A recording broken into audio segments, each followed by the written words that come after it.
Hey guys, quick content warning before we get into this episode. There is a lot of talk about child abuse and death in a lot of different forms. So if that's something that you're not comfortable with, maybe skip this episode. But if not, get ready for a messed up story about child trafficking in the early to mid 1900s.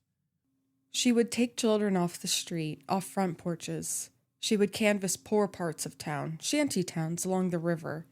If she saw availability, she took advantage of it. That is a quote from author Lisa Wingate on Georgia Tann, the Tennessee baby farmer. Heyo, and welcome to another episode of the Darkives, where we tell serious history not so seriously. I'm Jamie talking to Leo. And I'm Leo listening to Jamie. And wham bam, what'd you think of that little intro? I'm curious to see how this story goes because, baby farmer sounds pretty crazy. But before we get into the episode... Oh, good. I was actually going to do this if you didn't. Yeah, the Patreon? Yes, and a few other things. So go ahead, start us off. Well, for the Patreon, we have Patreon set up. Yay, it's live. And we've already got a couple members, some paid members. So thank you guys so much for helping support the show. Whatever you can do to help support the show is so greatly appreciated. Yeah, and it really just eased the burden from me and Jamie's pockets for creating the show. But in the future, believe me, behind the scenes, we are working on getting more done to offer more content. So all that is in the works behind the scene. One update, I did something on our website, darkivespodcast.com. I recently put together a page that showcases all the books that we have used as references for the episodes, and I'm really proud of it. Yeah, no, look clean. So any episode that sourced a book is put up on the website, and you guys can look at it, and you know, if the episode really stuck with you or you want to do any further research on a topic, I have the books that we have used, just some good history books. I love reading. I want to share that. Very cool. Okay, so with all that stuff out of the way, let's talk about this baby farmer. Oh boy. All right, buckle up. Beulah George Tann, or Georgia, as we will be calling her, was born in Philadelphia, Mississippi on July 18th of 1891. Her father was a prominent judge, and while Georgia originally planned to follow in his footsteps into law, he forbade it, so she instead went into social work, which was one of the only acceptable jobs for an unmarried woman to have back then. Never showing a desire to marry or have children, Tann instead was set to work with children. She originally got a job in Mississippi, but was quickly fired for inappropriate behavior, specifically for removing children from lower class or impoverished houses without any actual reasoning behind it. Just pulling kids out of homes. Yeah, you will see she takes on the mindset that people in poorer households did not deserve children. Okay. Yeah. Ugly take on life, but that we will see that is a big problem. She was actually kind of run out of town for this, and from Mississippi, she traveled to Texas, where she adopted her daughter June in 1922. We will not really ever talk about June again. June's, I believe it was her daughter, came out later and said that June used to talk about, like, I don't know why she even ever adopted me. She didn't pay any attention to me. She was a cold fish. She didn't give a shit about me. So, hi June, bye June. Well, at least she made it to adulthood. Yes, which is a lot more than our story is going to tell us. I assumed that was what was going on. Yeah. From Texas, Tann then moved to Memphis, where her dad helped secure a job for her as the executive secretary of the Memphis branch of the Tennessee Children's Home Society, also in 1922. She was seemingly content at this job, but in 1929, she, as my source put it, staged a takeover and named herself as the executive director. I'm the boss now. She led a coup in the fucking business and just took the high ground. With this newfound power, Georgia would use it to destroy countless lives. Super quick, we're going to kind of talk about the environment of adoption at this time and some of the laws. Pre-1851, adoption in the legal form as we know it did not exist. More frequently than not, children were simply sent away to other family members or even friends to be taken care of. If there was no one else, the children would then just be sent to orphanages. Or them laser sneezes. Well, you don't like me sneezing because it'll mess up the sound on the mic. So I have to suppress them until my eyeballs explode. And it's actually kind of funny. I guess I always, going back in time, I do always just assume that they were sending children away. I never thought about the adoption part of it. And that's because there was none. Yeah, once you went to orphanage, you were just in orphanage. Yeah, and you would just stay there till you were an adult, pretty much. Yeah, till you're old enough to work or whatever. And they were probably working while they were there, but until they were legally old enough to be kicked out. And then it's, I don't know, fucking figured out. Getting into the early 1900s, adoption was still pretty rare, but the states were coming around to the idea. By the 1920s, adoptions were seen as a good thing, with an ad from the National Home Finding Society saying that adopting would, quote, reduce divorces, banditry, murder, and control births, fill all the churches, and do real missionary work at home and abroad, exchanging immigrants for Americans and stopping some of the road leading to war, end quote. I'm sorry, what does this quote pertain to? It was for adoption. Saying adoption would... Yep, do all that stuff. Okay, I think the war comment's a little bit much. I think a lot of that's a bit much. Well, missionary work is basically you doing good deeds, right? You're taking care of someone else's child. It lowers the birth rate. A lot of that stuff was on. And then the war thing, I'm like, people warring over all these children? I don't know what they're warring over. I feel like they went worst case scenario. Maybe all wars are started by orphans. Did you ever think of that, Jamie? You know what? You got me, gal. I have not thought of that. I have not once thought the orphans were causing all the world's wars. I'll look more into it. Adolf was an orphan, wasn't he? No. I thought his parents died. I have no idea. He was young. My God, you might be onto something. We'll check back in on that. We'll look more into that after the ep. With this new adoption mindset and the rising popularization of eugenics, we know it is... Selective breeding, basically. Yeah. Lack of a better term, that is exactly what it is. The demand for adoptable, perfect little babies were on the rise.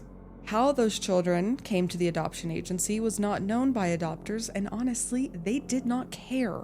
They just wanted perfect little munchkins, and for an unsavory woman like Georgia Tann, she was just seeing dollar bills, y'all. It was like an old cartoon where her eyes just turned into dollar signs. She'll find those pretty babies. Mm-hmm. Well, Tennessee law did have laws in place that would cap the price of adoptions within Tennessee at just around $7. Private adoptions could be charged at a premium, so long as the law didn't find out.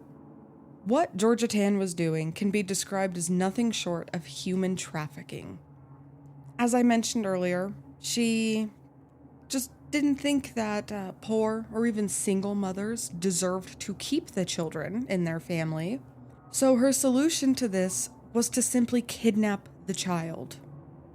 She would roll around in her limousine and take children off the street, from daycares, off front porches, even from churches and hospitals.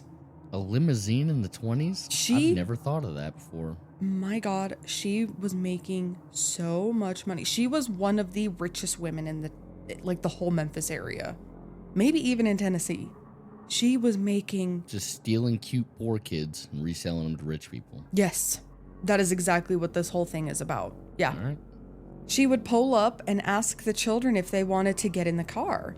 And since, like you just said, this is a time where a lot of kids hadn't even seen a car, let alone a limousine. Of course they would get in the car. This is the coolest thing that's ever happened. Also, kind of noteworthy to this is that Georgia looked like a grandmother. You know, she had kind of the sweet old lady vibe going on.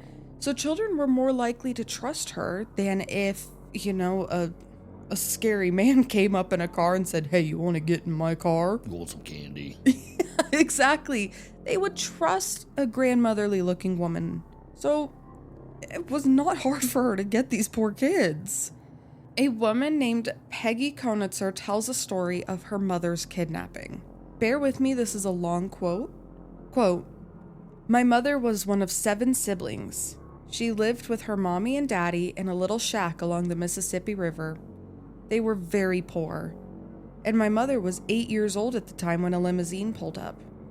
The children would play outside. They were outside playing, 6 of them, and the limousine pulled up and somehow lured them into the car and took them to the orphanage. There, they were separated from all of their siblings, and they were adopted out across the country. My mother and her twin sister were taken to Philadelphia and adopted to a couple, a very nice couple in Philadelphia. And as soon as they got off the train, they were told, 'We're your new mommy and daddy.' My mother said, 'No, you're not. I have a mommy and daddy.' My mother and her twin were 8 years old at the time, and Georgia Tann told their adoptive parents that they were 6 years old. So just imagine being 8 years old and then being told, 'No, you're 6 years old, and now you have a new mommy and daddy.' So my mother never got over the trauma of being taken from her parents, of being separated from her siblings. She never forgot them. She lived a very sad life. Even though she went on to have 5 children of her own, she was a very unhappy person. She could never get over the trauma of being taken from her parents and thrown into another situation, which was not her choice at all." End quote. Yeah, seems fair. How? You got ripped from your family and basically had to just accept growing up in another one. How absolutely horrid. And 8 years old? Like, you are aware of what is going on. You have memories. And God, now you don't even know your age. All because of a woman in a limo. Came and turned, boom, flipped, reversed everything in your life. Yep. Alother story is that of Alma Sipple. She moved to Memphis in the spring of 1946 with her 2-year-old son and newborn baby girl. Alma had a boyfriend, but he was deployed down in Panama, so for now, it was just Alma and the children. Just about 6 weeks after getting settled, a woman from the Tennessee Children's Home Society came and knocked on her door with the claim of investigating child abuse with a neighbor. The next day, the woman came back in a limo and chatted some more with Alma, asking things like where the father was. You know, what's your home life like? What's your situation here? After looking down at newborn baby girl Irma and seeing a runny nose, the woman suggested that the baby be taken to a doctor, but Alma stated that she couldn't afford to. Don't worry, I'll do it for you. Ding, ding, ding. The woman, who we obviously know is Georgia Tann, then offered to take the baby herself. Georgia then had the mother just quickly sign this little form here and told Alma that she could not accompany them to the hospital. The next day, though, Alma got up and went to the hospital to see her daughter, but a nurse informed her that she had no daughter there. Those kids belonged to the Children's Home Society. Alma desperately and repeatedly called Georgia trying to get any answer, and finally, days later, Georgia called back just to say that Irma had died, pneumonia. But don't worry, they had already taken care of the burial. Could you imagine? You think your kid's going to the doctor for a runny nose? You get told that's not your kid anymore, and then all of a sudden she's dead and buried within a week? Yeah. Oh, the trauma. The horrid, horrid trauma of that. Your baby got stolen. Yeah. After that, Alma was completely dismissed by the Home Society. Just ignored, completely disregarded. Doesn't matter anymore. We got what we wanted. We don't need you. One of the workers actually told Alma that Georgia didn't want to talk to her because she didn't have anything left to say to her. Ma'am, where's my kid? Dead. Subject's over. I guess. The problem was there wasn't even a grave where Alma could go and mourn her allegedly dead child. It wasn't until in 1989, over 40 years later. It wasn't until 1989 when an episode of Unsolved Mysteries, which is where your girl learned about this. I love Unsolved Mysteries. But an episode of Unsolved Mysteries aired that the devastation of losing her daughter would be brought back up in the most unexpected way.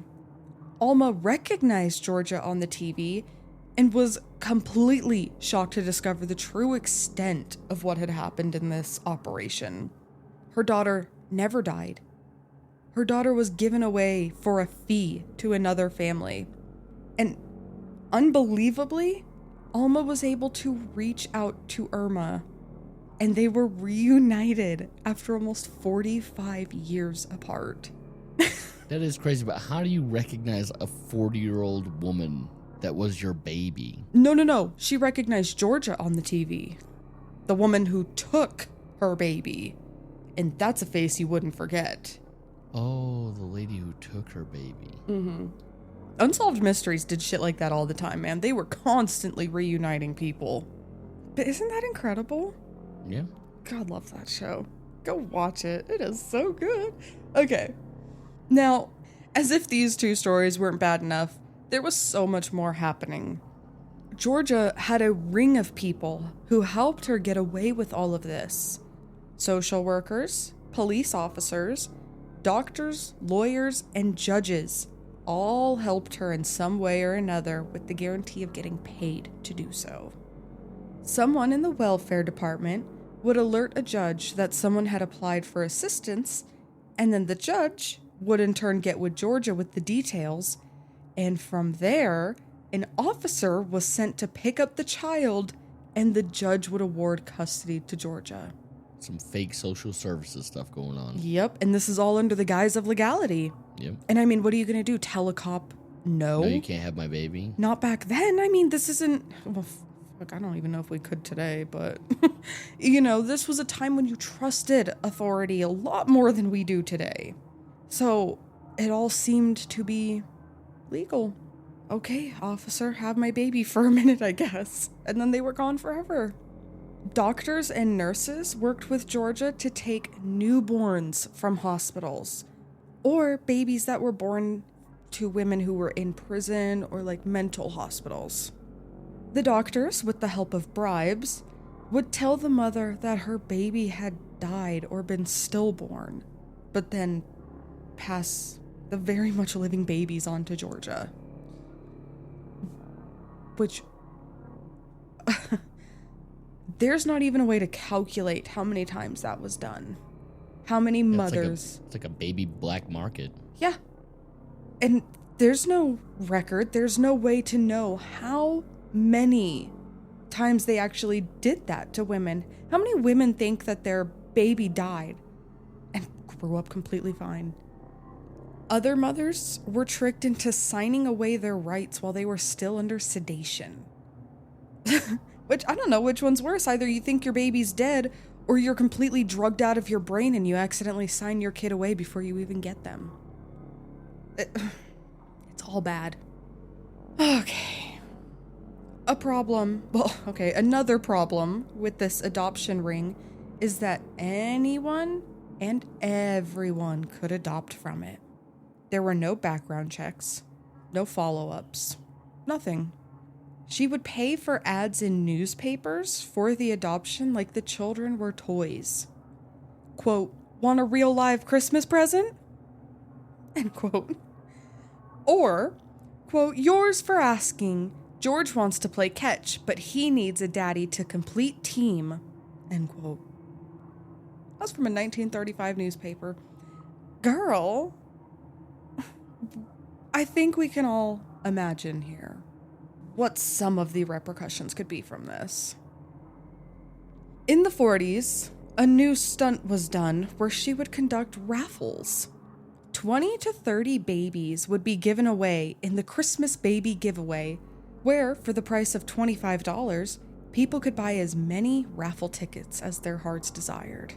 $25 steep for a baby back in those days. You were saying it was capped at 7 in the regulated market. Private market's $25 for a shot at a baby. How much was a baby? $150 or something? Okay, that depends, because she was illegally selling these children to people outside of Tennessee. Big money was coming in from California and New York. So prices varied on the children. So that's a bit tough for me to answer. We're dealing with people who will do anything to get their hands on a kid, whether that's good or bad. Yeah. So literally anyone, well-intentioned or not, could take these children and then they legally had possession. Older children who were in the care of the home society were ordered to sit on men's lap and call them daddy. Just look up at them and be like, daddy, daddy. These are older kids. And with this next fact, it feels to me like she's setting up these kids for abuse to occur. Because if the potential for abuse coming from inside of these new adoptive homes wasn't bad enough, Georgia herself was doing it. This is kind of alleged, kind of not. But I'll say allegedly to cover my own ass here. She was allegedly molesting the girls that were coming into the home. Well, when you're a shitty person on one level, what's to stop you from becoming a shitty person on another level? You're stealing babies. You know, in for a pound, in for a penny. Yeah. In order to entice people to adopt her babies, Georgia would often make up elaborate lies for the child's backstory, saying that the mother was very attractive and the father was very intelligent. She would lie about their ages. She would lie about their religion. Few agencies would adopt out to Jewish families, and Georgia capitalized on that, changing names and just saying, yep, this baby was born to a Jewish family. On top of that, families who adopted these children were hustled for every cent. Georgia was known to, quote, repossess, putting air quotes on that because you can't repossess a child, but she would. If the families could not make the full payments on time, she would just come back and be like, too bad, my baby again. Even if the families... Sorry. Is that like not... the only thing better than selling a baby once is being able to repossess it and sell it twice. That's fucked up. She's insane. Even if the families did pay properly. Later down the road, she would come back to them claiming that the original families wanted their kids back. But don't worry, for a fee, Georgia could take care of everything. So it's just, there's no end to her dastardly ways. In no way will she not try and completely ruin you. Thanks to Georgia, by the 1930s, Memphis had the horrid little honor of having the highest infant mortality rate in the U.S. This is directly because of her? Yes. Oh, is it because of the falsifying of documents? Or yes. is it because she was just had like a pile of dead babies in the back? Yes to both. Oh. Yep. Okay. She's lying to mothers. Well, she's having the doctors lie to mothers. But there's also so many babies. Yeah, we're kind of creating a dead baby pile in the backyard. Since so many babies were taken right away, like immediately after getting born, they were taken away. They were put into these adoptive homes, like these, not orphanages, but you know what I mean, the home society houses. But they weren't getting the medical care or the supervision that's necessary for a newborn. So they would die. It's a human puppy mill. Yeah. A lawyer named Robert Taylor was sent to investigate the Tennessee Children's Home Society for Governor Gordon Browning. He worked on this for more than a year and compiled 240 pages of the going-ons here. He found out that within a 4-month period in 1945, somewhere between 40 and 50 babies died. Said the babies were, this is a quote, dropping like flies. 4 months, you got 50 babies to dispose of. Oh my God. Girl. It's a dead baby every few days. Archives from the Benjamin Hooks Library show that children and babies were left in deplorable and deadly conditions. Babies were left in swelteringly hot conditions. Children were drugged to remain quiet and docile. And the children were also hung in dark closets or starved. The people watching over them were frequently addicted to drugs or pedophiles. Male caretakers frequently sexually abused the children. I had a question about the hanging in the closets. Did they like hang them like an article of clothing? Like there was just like a rack where they were like hanging up children? I'm guessing they weren't hanging children like they've been hanged. Yeah, there was really no follow-up on that, if I'm being honest. I also tend to agree with you. I don't think they're noosing kids up in a closet. I think it's just a, maybe like I pictured as a punishment. Yeah, put them on a hook or something and Yeah. lock them in the closet. Put them in a jacket and hang the jacket up on the hanger. Yeah, something. Yeah, I don't know. There was no specification or follow-up to that claim. Yeah, but the drug addicts and pedophile comment is, yeah, that completely tracks for what is going on here. It makes sense that unsavory people would be the ones taking care of these kids because it's an unsavory business. Yep. It's attracting the audience that we would expect it to. You have completely vulnerable children who are not being supervised, who are not being taken care of, and who realistically nobody gives a shit about. And are probably getting molested by the lady who's taking them too. Yeah. So let's running the whole program. Yeah, she's gonna turn a blind eye to everything. Well, of course. You want to touch a kid? Here's a room full of them that I don't give a shit about. You're hired. Throw the dead ones in the pile out back. Well, speaking of being out in the back, if an infant was decided to be too weak, it would be left outside to die from the weather. I am kind of disgusted at how correct I was with that little joke I just made. Mm-hmm. Yeah, real funny. I know, right? Oh, I can just hear it now. Oh, guys, if we can't laugh, we'll cry. I've already cried on this podcast a few times. I can't keep doing it. That's crazy. They just left them out back. Dude, even Spartans back in the day would throw them off of a cliff. Mercy. Yeah, at least that was, you were dead. Mm-hmm. Left out to let the elements or starvation hit you. That's different. It's literally like, will the cold get you in the winter? In the summer, I know it gets hot there.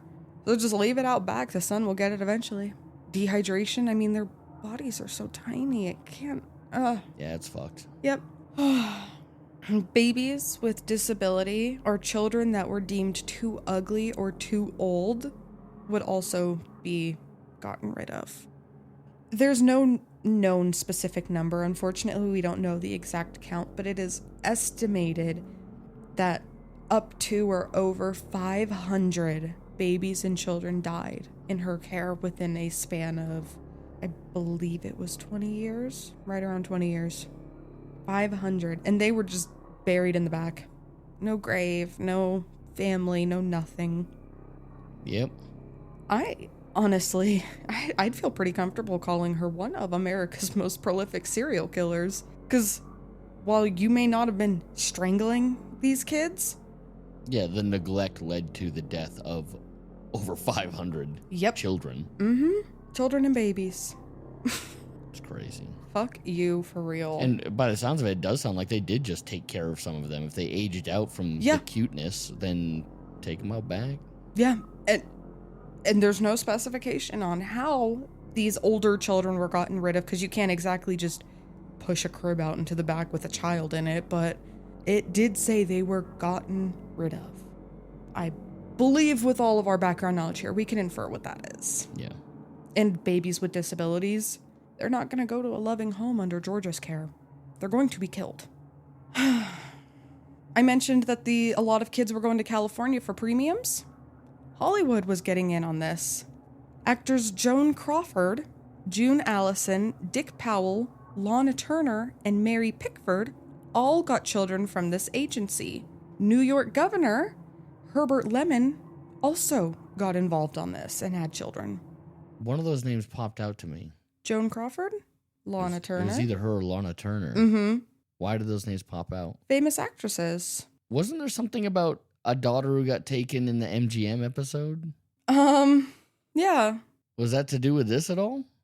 I remember something towards the end of the Eddie Mannix episode from a long time ago. We talked about a child that got taken. It's around this time in history. Yeah. Yeah, no, you're right. Okay, there's Eddie. I'm going back in my docs. Jamie's deep diving right now. Okay, I found it.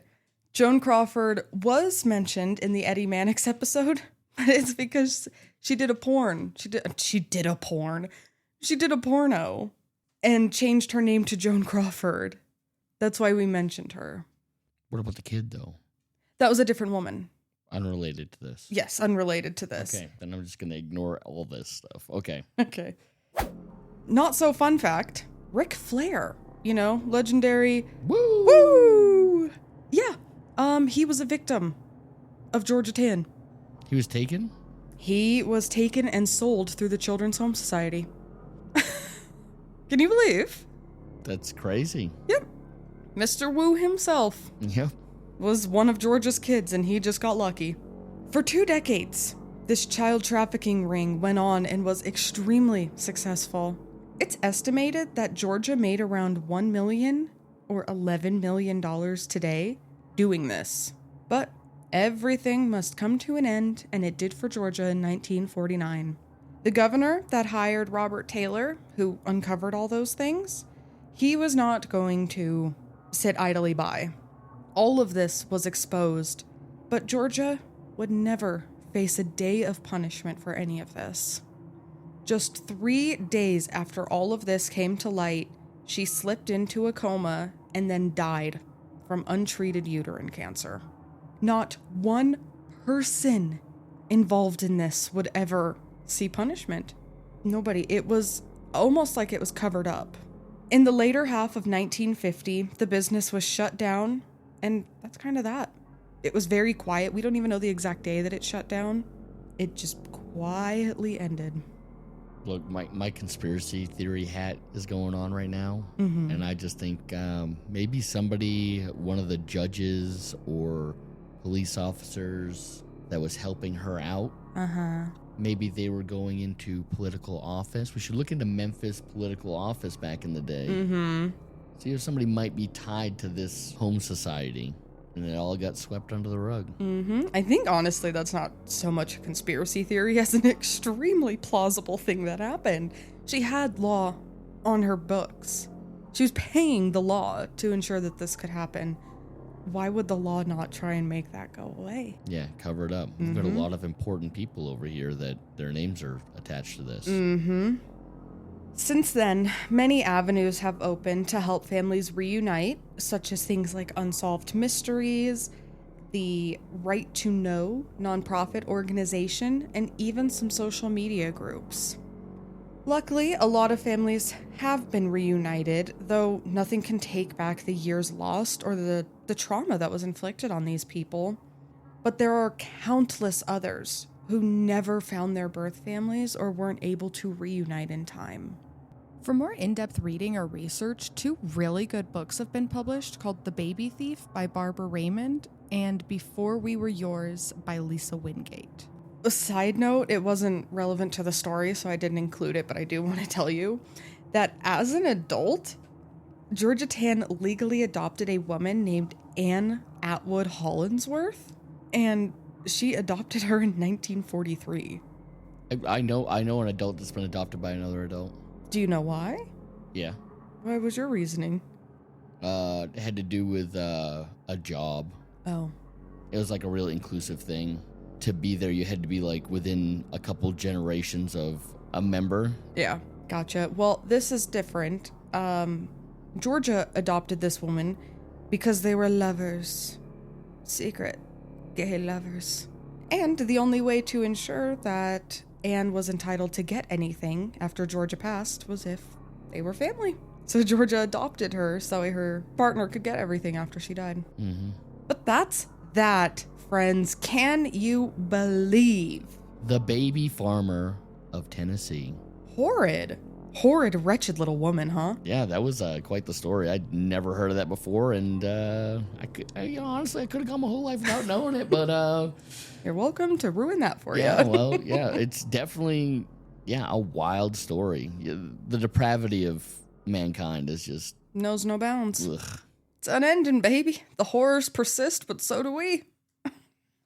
Oh, I was going to ask for thoughts, views, and opinions, but I think you just nailed it. I think those, I think we're good. Yeah, I think we're good. So yeah, I guess it's just, same stuff as always. All support helps the podcast.